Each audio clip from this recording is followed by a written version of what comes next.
And we are live. Hello, hello, hello, everyone. I am super excited to be here with the phenomenal Linda Clemons. I have been talking about this interview for weeks now because this is my mentor. I have to say that first.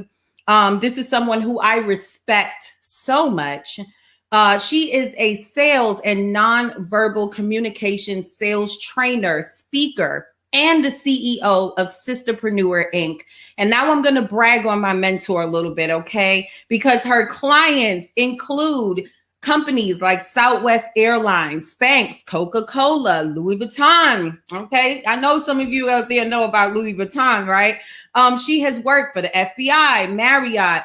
She is an award-winning, record-setting sales producer, as well as one of the top sales trainers in the world in the resort and timeshare industry. And I don't know if you guys know anything about the timeshare industry, but if you know how to sell in timeshare, you know how to sell, okay? You guys know I'm all about stories. I could read her whole bio. You could Google her. You can find out everything you need to know about her. But I want to tell you my personal story about Miss Linda Clemons. So I met her a few years ago. And we were at an event. I was a coach for an event that she was the salesperson for. And she started the first conversation that I had with her. I was captivated and I knew that I needed to work with her. I knew that I wanted to learn from her. And from that day, I have been by her side. And so it's so much that I can say about Miss Linda, but I want Miss Linda to tell you about her expertise, okay? I don't want to take over the show because this is about her and I want you guys to learn. So make sure that you are taking notes. Miss Linda brings it and she brings it hard and she brings it fast. So get the pens out, get the pads out, and make sure you catch that because it's going to come real fast, okay? All right, so Miss Linda, thank you so much for being with me. You are more than welcome, beautiful. Thank you for the invitation. You look fabulous, and I'm so excited about what your future holds. And thank you, Niala, for that wonderful introduction. Everything you said is great. One little thing is that not only the FBI, I didn't work for the FBI. The FBI has sat in my audience as well as the CIA learning from me. Sister got skills. Sister got So I'm excited. So my areas of expertise fall in two areas. As a sales expert, and boy, you were right. Because in the timeshare industry, one of the toughest out there, it's not easy because most people are not coming in to buy a timeshare. They're coming in, come on, everybody, say it at the same time, to get the free gift. And then what happens when they come in the door, even though they might have had a conversation that we're not going to buy anything, they get in there, and then next thing you know, they see something that could be transformative in their life. Okay, right there's a sales tip. See, it doesn't matter what you have. If it's not valuable to the person that you're selling it to, it doesn't matter if the price is free. So once they see the product or service that you have, and they are one area in their life, but say they want to be here, and your product and service is the tool that can get them from A to Z, boo, you got to sell. But if there's no value into it, you hear people say, I don't care how low you go on the price. If it's not free, I don't want it because they don't see the emotional value. So I love being able to do that. I did it for quite a few years, well over 35 years. And I know some of you are looking at me and thinking, over 35 years, I thought the girl was 21. I know you did, sweetie. I know you did, boo. I got you on that, honey, but I got the energy of a 21-year-old. That's another story. All right. So now you've got the sales expertise part. The other area of expertise that I believe Niala has helped me tremendously in being one of the top sales producers and sales trainers in the world in my industry. And that's having the skill set of being a nonverbal communications expert. So let me tell you what a body language expert is. The body language expert is simply this. I help you see the invisible and hear the inaudible.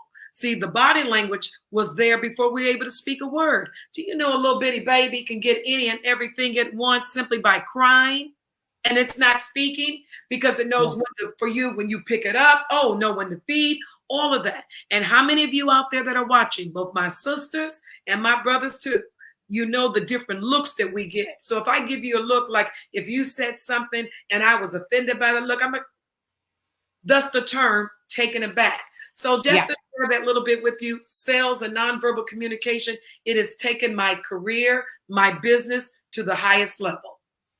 Yeah, I'm so happy that you even, that was going to be my next question. And I'm happy that you explained that, because when I first met you, I never even heard of sales body communication, and that's what really, captivated me, because I'm like, wow, just what I remember you said something about holding your hands this way and what it says to the person that you are speaking to, whether you're trying to get a sale or whether you're speaking to a corporation. It's just like, it's amazing. So let's go a little deeper into that, Miss Linda. Okay. Give us some of your top tips that you can give us when it comes to our body sales communication.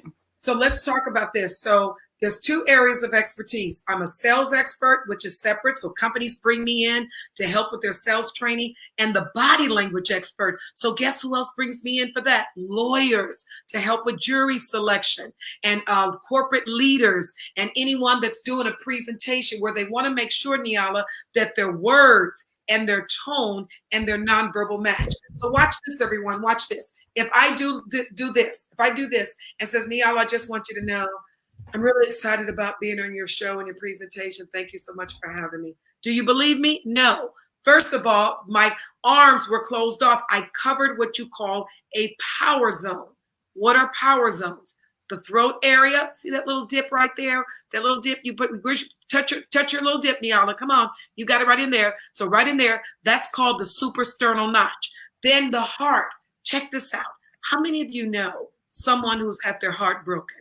And sisters, I'm going to talk to you right now, because I know you've been heartbreakers too, but brothers, you can hold on for a minute. I'm talking to the ladies. So let's just say you've had your heart broken, and the next thing you know, your girlfriend says, you know what, girl, I got a friend I want you to meet, and he's so fine, and he's got it going on. And you go, I just ain't ready. I just ain't ready. But then she convinced you to meet him. Then all of a sudden, you're having this conversation with this tall, dark chocolate, the next best thing to Hershey's chocolate, and you saying, yum, yum. And then all of a sudden, he says or does something that reminds you of the person that you broke up with. Now, guess what you're going to do unconsciously? You're going to protect your heart. Mm-hmm. When you're listening and talking, you're going to protect your heart.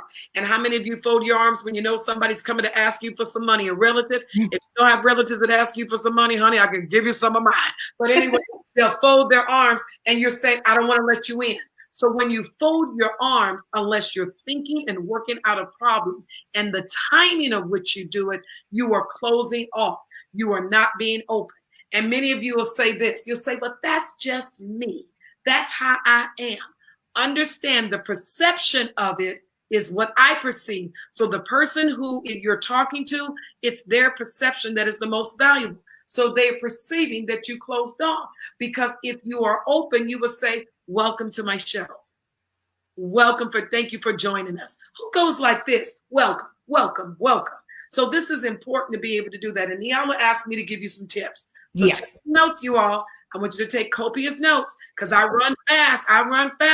And if Niala tells me to slow down, I'm going to have to slow down until you get on board. You got to keep it going, baby. You riding a Ferrari here. So the first thing you need to know in the communication theory is this, that your words are 7% of your communication. So everybody write that down. Your words are 7% of your communication. So ask yourself this question. Are the words that are coming out of my mouth, are they powerful or are they powerless? Are they poison? Because some of us can say words that are real cutting and sharp. And I know I've had my time growing up, my dating things, my words can be sharp. Are my words poison or powerful? Are they passive? Are they passionate? Okay. So your words transform someone's life. Your words can cause a war, or it can bring peace. Every actor in Hollywood is waiting for the script with the right words. Which is very critical, Niala, in marketing. It's those words. Yeah. It's those words. 7%. 38% of your communication is your tonality. So everyone help me with this. I know I can hear you. I got the power. I can hear you. So Niala's going to speak for you, but there's a saying that goes, it's not what you say, but, come on, Niala. It's not what you say, but how you say it. I don't know. Oh, how you say it. Oh, yeah. It's not what you say, but how you say it. Yeah. Right? So I'm going to do a remix of that. I'm going to do a remix. Okay. It's not what you say or how you say it. It's what they hear. See how you did the So I'll give you an example. Listen very carefully. Case number one, if I say to you, I saw Steve and Sandy at the mall the other day and they were alone. Simply in the words and tone, okay, big deal. So they were alone, no biggie. But case number two, if I go like this, watch my body language and listen to the tone. I saw Steve and Sandy at the mall the other day, and they were alone. Now with the second example, Niala, what do you think's going on? Some type of cheating or something. Sandy got a little something going on. The way I did the tone. Now, what if I was in a room of a group of people and then I say to you, look, I'm going to tell you, Niala, I saw Steve and Sandy at the mall the other day and they were alone. Then you tell it to someone else based on the tone. You transfer that tone. Then your tone gives it a different meaning and it goes all the way around the room. Now we got a big old mess getting started. And then it gets back to me or gets back to my niece, say, Michaela. Michaela says, whoa, whoa, whoa. What's the big deal? Steve and Sandy are brothers and sisters. All because of the tone. Now, why is it critical? There's a training that I do, and I'm going to bring it back again. It's called sales hypnotherapy. And in sales hypnotherapy, just like marketing and the words that you say and the words that you use, they can be so powerful that when it hits the amygdala, the midbrain, or the neocortex, your words, be it intraverbal or extraverbal suggestion, can be so powerful that any suggestion that you make, the individual will think it was their idea. So can you imagine how powerful that could be? I used to do, and I know this is not the platform, maybe we can come back another time. I used to do a workshop for executives and C-suite power men and power women on nonverbal communication. And you're going to love this. My workshop and my retreat was titled Chocolate After Midnight. Now, if I say to you chocolate, look at the tonality. The tone is 38% of your communication. I can say to you chocolate after midnight. Ooh, that sounds delightful. But if I want to say it to a Frenchman, I may say chocolate after midnight. And it could lead to something else because of the tone. But I used to do this workshop. Ladies and gentlemen, do you know that there are 21 moves, nonverbal moves, that you can do to have your customer, your client, or the person of your desire totally into you? Listen, I'm over here like I need to know the moves. All right. So that's what important. So we got 7% words, 38% tonality, and 55% of our communication is nonverbal. It's nonverbal. And I always use this quote when I'm on stage and doing my presentations. It's one of the many quotes that I love of Emerson. But the quote goes like this: I cannot hear what you are saying because who you are being is getting in the way. I cannot hear what you are saying because who you are being is getting in the way. And you know, you've heard the saying, action speaks louder than words. And my grandma would say, child, I hear you talking, but babies, I don't see you walking. So in other words, if your words are not congruent with your actions, it sends a different message. So when Emerson said, I cannot hear what you're saying because the way you're acting and who you're being is getting in the way. So just a quick recap on those tips. In the nonverbal communication, it's called the communication theory. The study was done by Dr. Maharabian well over 50 years ago, and it said that our words are 7% of our communication. The way we deliver that, the tonality is 38%, and our nonverbal is 55% of our communication. That's why you see the great actors and actresses, they have to make sure that all three agree, because otherwise it's not believable to us when they're on the screen. So a little soundbite for you: if all three don't agree, what's all three? words, tone, and nonverbal. If all three don't agree, baby, there's a disconnect between you and me. So that's why that's critical. That was a long answer, but I got to give it to you, girl. Listen, I told you guys it was going to come fast and it was going to come hard. So I really hope that you guys are taking notes. All right. So so Miss Linda, we are speaking to a lot of coaches, service professionals, speakers. And so what would you say are the 3 top mistakes that you see a lot of them making that's costing them?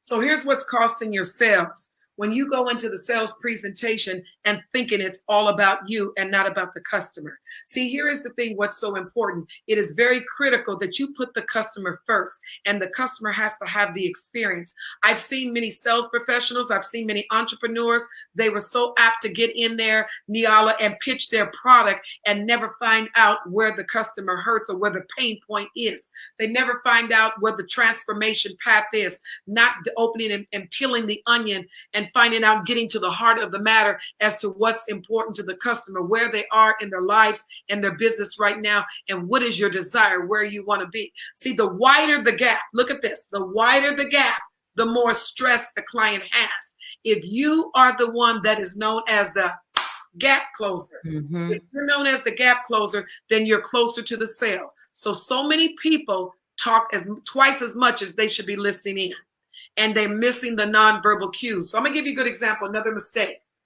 Mistake number 2 is not being 100% present in the presence of your customer.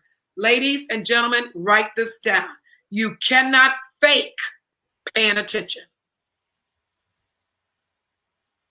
I need a mic, Michaela, because I need a mic to drop. That was the moment. Okay, you cannot fake paying attention. Here's a mic she just gave me. Look at my little mic, Niala. I'm about to drop that mic. Bam! You cannot fake paying attention, and you cannot fake being 100% present if you're not there. Because when you are off in la la land, you've got that glazed look on your face. So you want to be 100% present in their presence so that they feel that they're the most important person in your life at that moment, at that given time. That's it. So that's another critical thing to keep in mind. So you're so busy broadcasting and not tuning in and not being 100% present. And the other thing, another tip that I want to give you, we quite often sell products and services and we think one size fits all.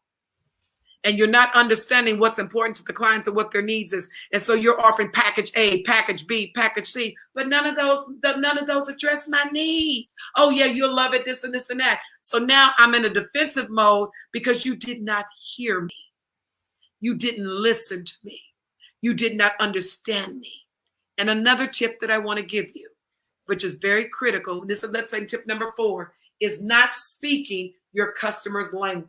Oh, not speaking their language. Now, what does that mean, Linda? Are you talking about Spanish, muchas gracias? Or are you talking about French, merci beaucoup? Are you talking about Swahili, asante? Are you talking about Japanese, saying thank you, arigato? No, I'm talking about the language and how they communicate. So let me give you a good example.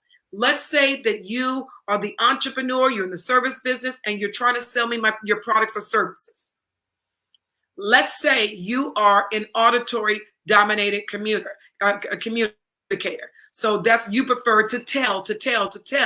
Now, what if I'm a visual communicator? So here's what you're doing. You're doing your presentation. You're telling, okay, here's this, here's that. Look, A, B, and C. Here are the 5 things that you get. And I'm going like this. Okay, hold on a minute. Can you show me something? Yeah. Charts or mini brochures? Oh, no, you don't have to worry about that. I can just tell you. You just insulted me because you're communicating in the way you communicate as opposed to the way I communicate. So what if I was a kinesthetic learner? And that means the person who is kinesthetic, they usually don't make decisions, Niala, unless it feels right. And you hear comments like this. No. I don't know. Have you ever heard this before when you're trying to approach someone and sell them something and they make this comment? You know what? I got to sleep on it. I got to think about it. I got to meditate on it. Have you ever heard this one, Niala? I need to pray about it. I need to pray about it. That's a big one. So what happens if the person says, I need to pray about it, and you're a visual communicator? You say, pray about it, pray about it. Don't you see how it works? Look at the money that you'll be saving, da, da, da, da, da, da. If you're an auditory communicator, really, what is it you need to pray about? Was there something else I didn't tell you? You know, as opposed to saying, apparently, you've heard all the information, and what I'm getting the feeling, Niala, there's some other things that you're not quite comfortable with the package. May I ask you what that is? Do you think this would work in your lifestyle better? What are your feelings and thoughts on this? Notice I'm saying feelings and thoughts. So as we continue on the presentation, let me know now if I'm still cold, or if we're getting warmer, or am I getting right there? Am I hot? Notice I'm using words that relate to the feeling. See, so that's where we get in trouble in not communicating with our clients in the way that they want to be communicated with. There's a own, when I was with the Ziegler organization, handpicked by the Ziegler family, there's a saying that goes, if you're going to sell Niala, Linda, Sherry, Quanisha, what they need, you better see things in the way that they see. So in other words, it's like empathy, putting yourself in their shoes. So when you hear their stories, you could put yourself in the position, says, okay, I see. So what I get is this and this and this and that. And what you're missing is this. Did I get that right, Niala? Did I get that right? You see, but we don't do that. We're just trying to do the one size fits all. And then you get upset when someone has objections, rejections, and stalls in relationship to getting to the close. So always remember, you want to talk their language. You're speaking my language right now. Listen, Miss Linda just gave us way more than 3 tips here. Number one, which I thought was really important to stick on, is you not knowing the pain points. And this is something that I learned from Miss Linda, because when I first joined one of her sales classes, I remember that I kept talking about the problem. And I remember something that she talked about, which was the symptoms of a problem, which is the pain, right? So the pain, what makes a person need it right now, right? I thought that was really important. She talked about listening, not being present. And I think that that's something that I see a lot of people in my audience struggle with, which is they just want to sell so much that they're so focused on getting their coaching programs out there that if they forget to listen. And the third, well, there's a lot more but here's one that was really important to me: speaking their language. And why I love that one, Miss Linda, is because this is something that I talk about a lot when it comes to messaging and marketing. The reason why people are not getting the engagement, not getting the sales, not getting the results that they want is because they don't speak the language of their ideal clients. Absolutely. Absolutely. And you all listen, it is so critical. You're missing sales. You're missing your ideal clients because you do not know how to connect with them on the level. Let me give you a little tip here. Sales is 93% emotion, and we justify 7% with logic. Sales is 93% emotion, and we justify 7% with logic. So I'm going to leave you one of my fun tips that you're going to love this. So everybody touch their head. I know you're out there. Everybody touch their head. Then touch your heart and pretend you've got a wallet here, your designer wallet there. So we call it the 12-inch rule. So from the 12 inches from the head to the heart and to the heart to the wallet. Guess which one's closer to the wallet? Not the head, not the logic. The heart, the emotional, is closer to the wallet. So sales is 93% emotional, and we justify 7% with logic. I don't even know what to come with next. All right, here's a personal question. Yes. And I think that it's personal, but I think that it would bring a lot of value to all of us. So what was one of your biggest failures on your journey, and what did you learn from it? I think one of the biggest failures on my journey, and that was, I think, believe it or not, as a child, I was the #1 candy seller in my school. So I literally been in sales all my life. I was the #1 candy seller in my school. And because I had my dream was to get a bike because I was the oldest of 4 kids and I wanted to get a bike, and they had a cash prize option, but I didn't care. And I was the sellingest little thing. I mean, I went around the neighborhood, talked to everyone, and did everything. So what happened was, needless to say, I won the bike. Now I won the bike. However, at that time, my mom had said, okay, did you say they had a cash option? You need to get the cash. And so I said, well, mommy, I want the bike. I want the bike because all my friends, they had a bike. No, you need to get the cash. So I'm thinking I'm getting the cash to be able to, mom's going to buy me the bike. But she took the cash and my brother needed a winter coat and she bought that. Now, here's the thing. I failed to remember, I failed to learn the lesson then because I was just a child. That was a failure then, not knowing, wow, I'm the oldest. My little brother needed a coat. But what about my bike? What about me? What about me, Niala? My friends had a bike. So, of course, during that holiday Christmas, my mother, we got a bike. But what happened, here's the failure for me. And this is critical. And this is just in life as well. The failure for me was right then and there. I was too little to understand the lesson.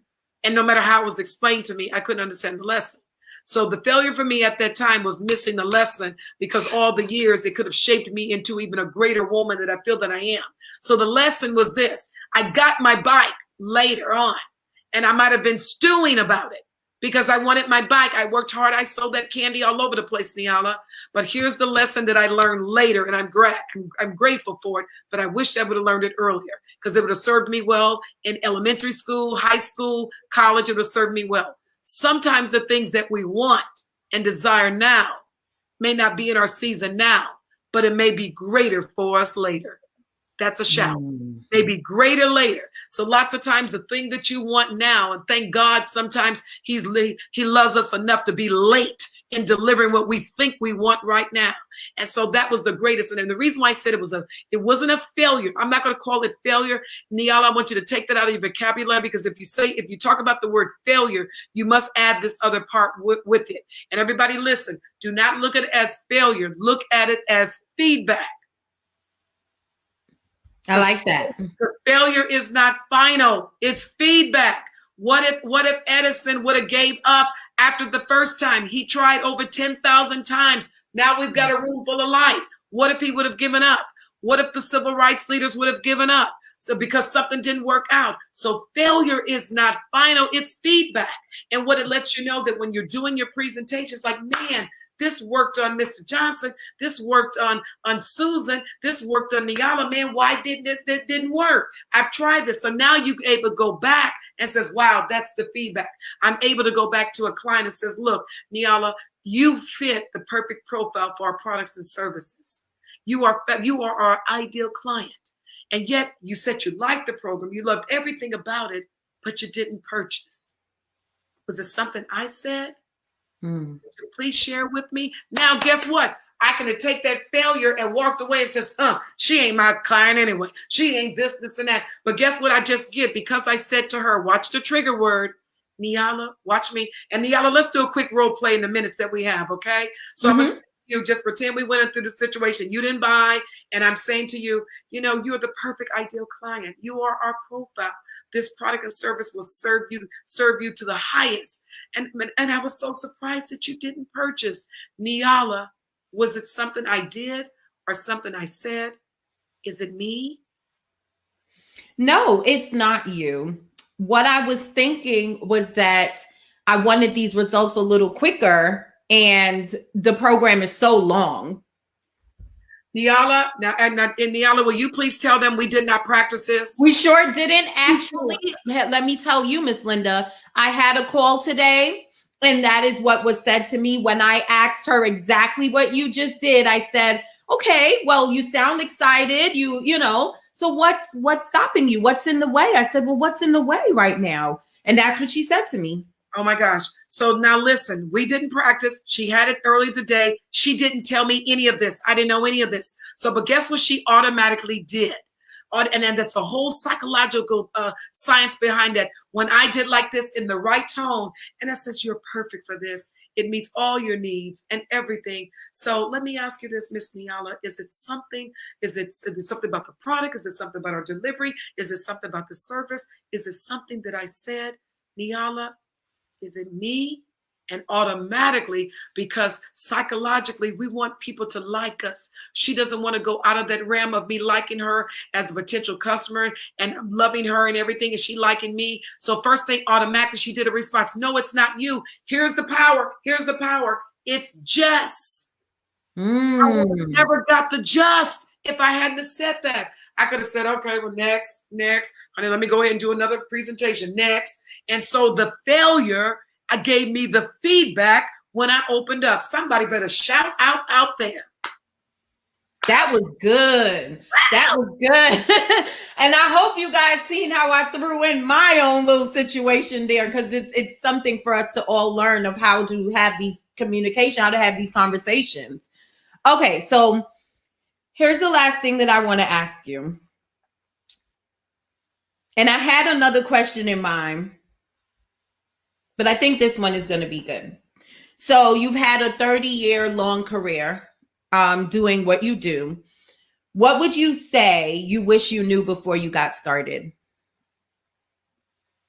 30-year long, 35 plus years in a career. But I knew if I got started that it was not going to be as easy as I thought it was. Because as I was having fun, when you're having fun doing something, sometimes you'll think it's easy because you're having fun. I wished I would have known that it's going to be rough. It's going to be tough. And there's going to be some challenges. And everyone will not see your way. And the people who you love the most will give you the most difficult times whatsoever.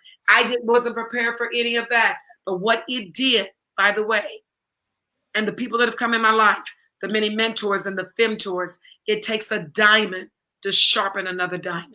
And so throughout the way, I had all the wonderful mentors, and I'm a great student. I learned and ate it up. And I just, because I was having fun. There's a book by Marcia Senator that says, do what you love and the money will follow. I loved it so much. And I thought, well, it should be easy. Look how this product has done this for this person. Look how this service has done this. This one's rocking and rolling on the bank. It should be easy. Don't you get it? And that's if I can turn back the hands of time. I said, man, I wish I would have been prepared for that and say, hey, Linda, everybody's not going to get on Noah's Ark. They're going to think you're crazy, that it's not going to rain. Yeah. That's the thing that I would have learned. And so that's why I love what you're doing in marketing. But I love what you're doing is trying to help other sisters and other individuals and business people take their business to the next level. And you're young, you're brilliant, you're bold, you got it going on. I love it. And the best advice I want to give you, Niala, and I first love you for the honor and respect. By the way, you are, I cannot get her to call me by my first name. No, it's not going to happen. She won't do it. I try to beg her to do it. I say, want folks to think I'm your, we sisters, girl. She won't do it. And because the honor and the respect, you continue to have that, what you do. When the customers see the honor and respect that you have, they will want to stay connected with you forever. And the last thing that I want to give to every one of you out there is remember this. When you are green, you grow. When you are ripe, you rot. Continue to stay green and learn everything you possibly can. Stay a universal student of life, because the more that you give out, the more that will come back. The more that you sow good, the more that you would reap. And when you make it your focus to transform the life of the person that's sitting in front of you, so that they have anchored psychologically that every time they are in your presence, that their life changes, man, you will see a difference. Not only in your life will prosper, so will your bank account, and you will begin to track other people as well. Ooh, I love that. I love that, because that's what we're all about. We're all about impacting and creating change. And one of the things that I always say is if you don't have a message of change, it's going to fall on deaf ears. Absolutely. Going to fall on deaf ears, because that's what this is about. And I think a lot of people are focused on the bank account, which is why they can't make any money. Absolutely. But that you just said about the bank account, here's the deal. You also have to transform transform your own mind. You've got to have a renewed mind. So if you've got a poverty mindset, listen very carefully, and you walk out here the next day buy a lottery ticket, and win $5 million in the lottery. Studies have shown that 90% of the people are broke within 5 years or bankrupt. And let me tell you why. You cannot handle $5 million the same way you handle $5, the same mindset.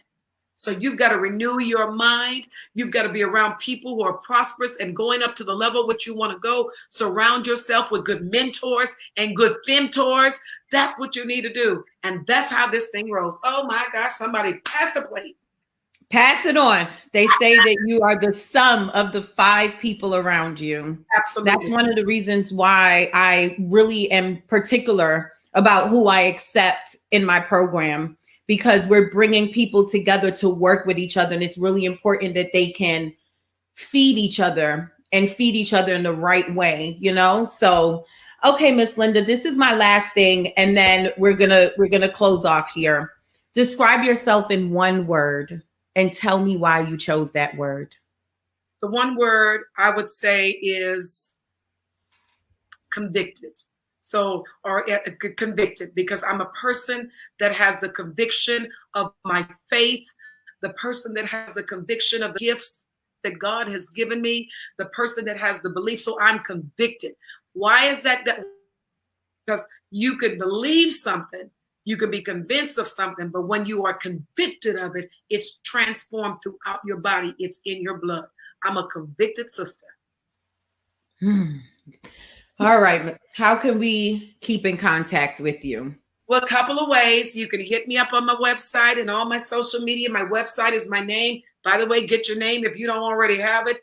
LindaClemons.com. It's Clemons with one M. You see that. It's like lemons with a C, not sour but sweet. Oh, that was so cute of me. And so you can connect with me on my website, LinkedIn, and Twitter, all with my name. And of course, with my mentee, my bad to the bone, she's thebomb.com. You can connect with me through my mentee, Niala Thorpe, because we may be doing something special. Because she knows we normally do a special thing when we bring people up, and I do a special read you on the stage like we used to do, or read you and tell you what your body language is something. And girl, okay, something you don't want to miss.